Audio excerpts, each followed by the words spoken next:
bien, je suis ravie de vous retrouver aujourd'hui pour une vidéo tag livresque, ça fait longtemps. Donc je vais répondre aux questions du tag lecture d'une vie qui a été créé par la chaîne lecture de livres. Si je ne me trompe pas, je vous mettrai le lien de sa chaîne en barre d'informations. Et donc en tout il y a 16 questions qui parlent bien évidemment de romans. Donc je commence avec la première.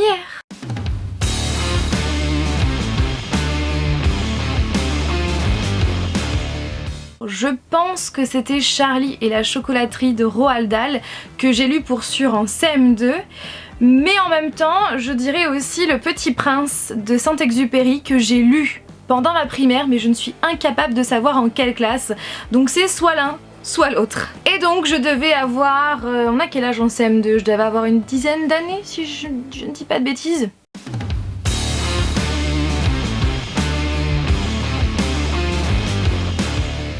Ma lecture en cours, c'est Promise to Lucifer de Caroline Mertz que j'ai reçu de la part de la maison d'édition Lips & Co que je remercie très fortement. Et donc j'en suis à là et j'ai trop hâte de vous en parler dans un update lecture qui arrivera très prochainement.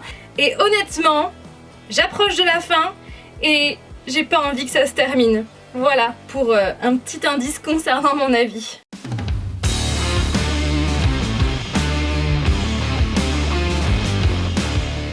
J'aime bien la séparation, je suis double face. Lumière, pas vraiment. Lumière, pas vraiment. Du coup, je vais baisser le store. Mon livre favori de tous les temps, c'est bien évidemment... Oui, vous avez raison, Gatsby, le magnifique de Francis Scott Fitzgerald. Si vous avez envie de savoir pourquoi, je vous invite à aller voir cette vidéo qui s'affiche juste là. Sinon après bien évidemment j'ai encore plein d'autres livres favoris, que ce soit des one-shots ou encore des sagas.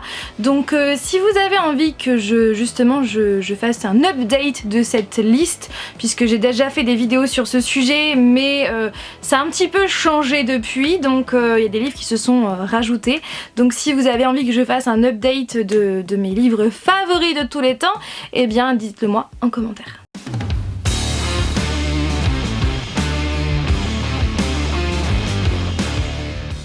Le dernier livre que je vais pas dire que j'ai détesté, mais qui m'a fortement déplu, c'est quand même le premier tome de Royal Saga, je crois, de Geneva Lee. Le premier tome. Je l'ai lu, mais franchement, comme je vous l'avais dit, ça a été pas simple comme lecture, étant donné que je n'arrivais pas à accrocher avec notamment le personnage principal, donc qui est... Sophia, oui, je sais même plus son prénom, qui pour moi voilà changeait d'avis sans arrêt, non, faut pas, je veux pas aller vers lui, et puis la seconde après, en fait si, il faut que j'aille vers lui parce que c'est un prince quand même. Vous voyez, c'est un genre de comportement, et puis voilà, elle s'affirme pas assez, et puis clairement le prince qui s'appelait je crois Alexander, je l'ai pas trouvé, voilà, je n'ai pas accroché avec lui non plus. Donc c'est ma dernière déception, mais je vais pas dire que je l'ai détesté parce que il me semble que j'avais dû trouver voilà, quand même quelques points positifs, mais dans sa grande globalité, il m'a quand même déçue.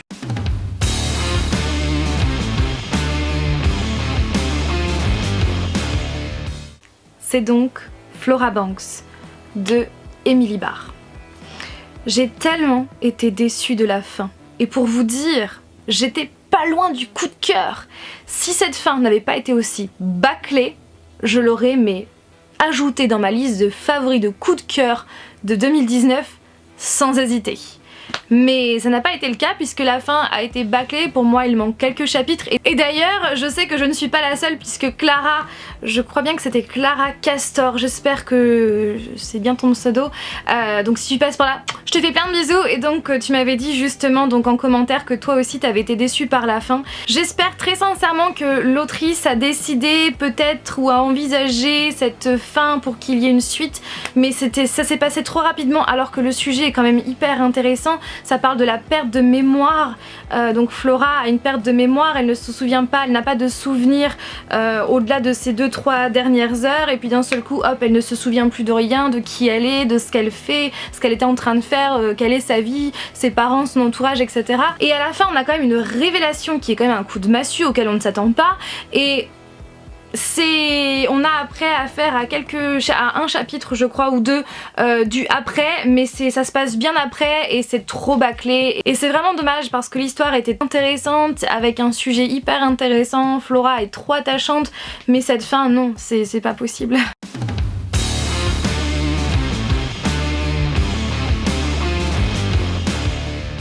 Je pense que là je ne vais vous citer aucun livre parce que ça serait beaucoup trop compliqué, parce que dans tous les livres que j'ai là, donc sachant que tous les livres que je garde ce sont des livres que j'ai adorés de chez Adoré, donc du coup tous les livres que je regarde là sont soit d'ailleurs des sagas que j'ai en cours et que du coup bah, j'ai pas terminé, donc je connais pas le fin mot de l'histoire, ou alors ce sont des sagas, des one shot plutôt, et majoritairement ce sont des one shot où il y a happy end.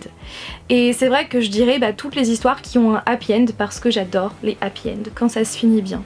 Donc ouais, je dirais toutes ces histoires là. Mais là j'ai pas de livre à vous citer parce que sinon demain on y serait encore.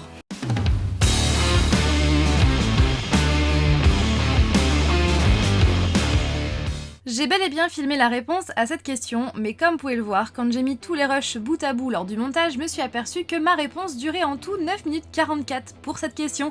Donc finalement, eh bien, je ferai une vidéo entièrement dédiée très prochainement à mes personnages féminins et masculins préférés des romans que j'ai lus.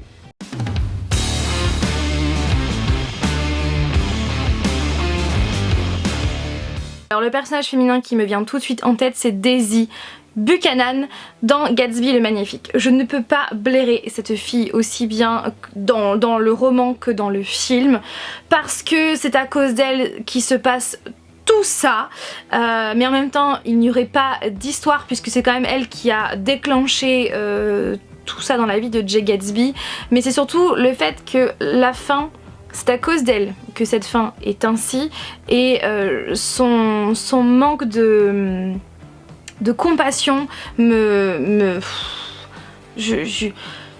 voilà, ça passe pas. Donc Daisy Buchanan, c'est sûr, je peux pas la blairer. Par contre, hormis elle, j'ai pas vraiment de personnage en tête que je déteste à ce point.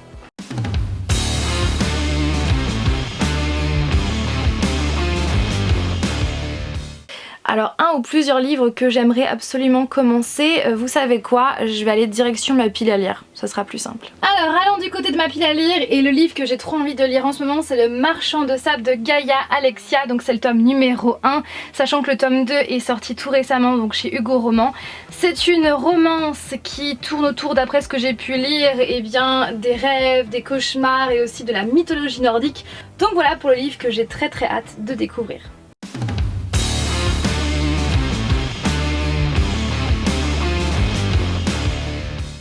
Tout à l'heure je vous ai dit que je ferai une vidéo à part concernant mes personnages féminins et masculins préférés des romans que j'ai lus. Et bien sachez que dans cette vidéo je vous présenterai également mes book boyfriends. Et il y en a pas mal, vous allez le voir, mais si je devais vous donner un nom histoire de vous faire patienter en attendant cette vidéo, je choisirais sans hésiter Damon Black de la saga Lux de Jennifer L. Armentrout. J'aime tellement ce personnage, donc oui, effectivement j'ai secrètement le béguin pour Damon Black.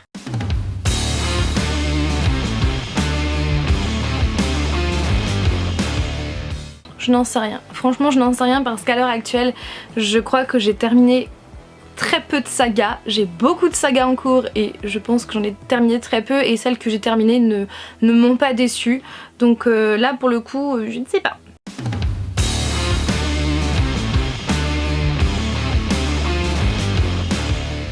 Alors tout de suite celle qui me vient en tête c'est quand même celle de Vicious de V.E. Schwab.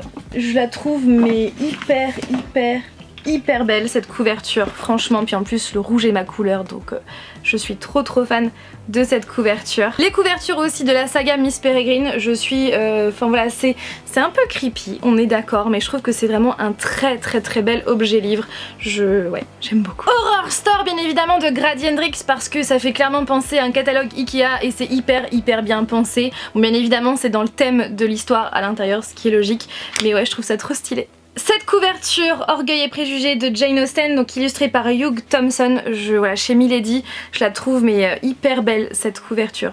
également les couvertures de la saga Nuit Écarlate. Je suis trop fan, je les trouve trop belles ces couvertures. Et le tome 3, pareil, la couverture est trop belle.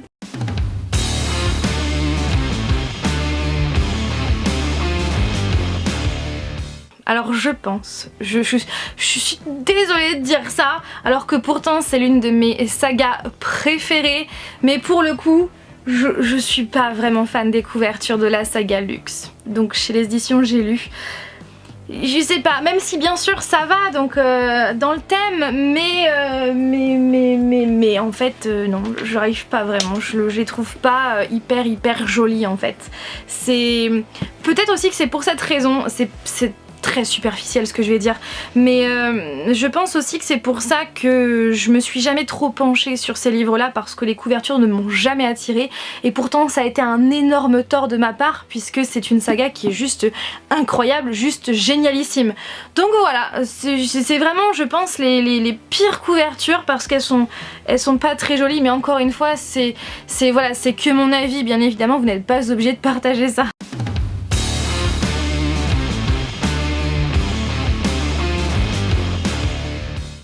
Alors là, je vais parler négativement. Tout de suite, je pense à la scène dans... Je vais pas vous dire qui quoi pour ne pas vous spoiler, mais dans le livre X de Thomas Olde-Hevelt. Je mettrai la couverture juste là parce que je l'ai pas entre les mains puisque je l'ai prêté à ma soeur. Donc c'est à un moment donné, il y a un personnage qui décède et ça m'a déchiré en fait. Voilà, donc ce moment-là, négativement parlant, il m'a vraiment marqué. Mais en général, vraiment les scènes qui me marquent, notamment dans les romans, c'est quand les couples se déchirent, voilà, quand il y a des révélations qui sont faites et que c'est pas forcément positif pour les personnages, donc ce sont des événements, des actions qui me font pleurer à coup sûr. On a aussi donc dans les thrillers, les passages, voilà, un petit peu, enfin les personnages, je sais plus parler, les passages qui sont douloureux, notamment dans la cave de Natasha Preston, il y a certains passages qui m'ont... Voilà, j'avais la boule au ventre clairement. Il y a aussi certains passages de Ma raison de vivre de Rebecca Donovan quand Emily est chez elle et quand il se passe ce qu'il se passe, j'avais la boule au ventre. Donc là ce sont des passages qui m'ont marqué négativement, mais après positivement, bah c'est tout quand il se passe voilà, plein de bonheur, mais j'ai pas de scène vraiment en tête à vous citer. Du coup j'ai l'impression que le négatif me marque plus que le positif. C'est pas terrible ça.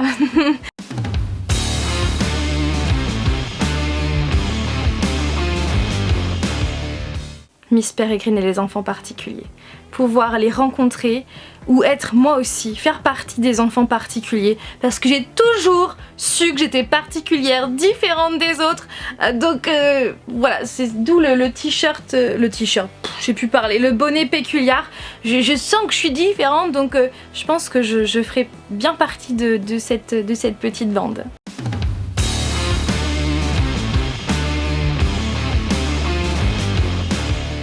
Je vous dirais quand même la saga Luxe parce que cette saga elle est juste incroyable, c'est ma plus belle découverte de 2018. Et puis aussi la saga Nuit Écarlate que je kiffe grave, vraiment. Donc voilà pour mes belles découvertes récentes ou pas.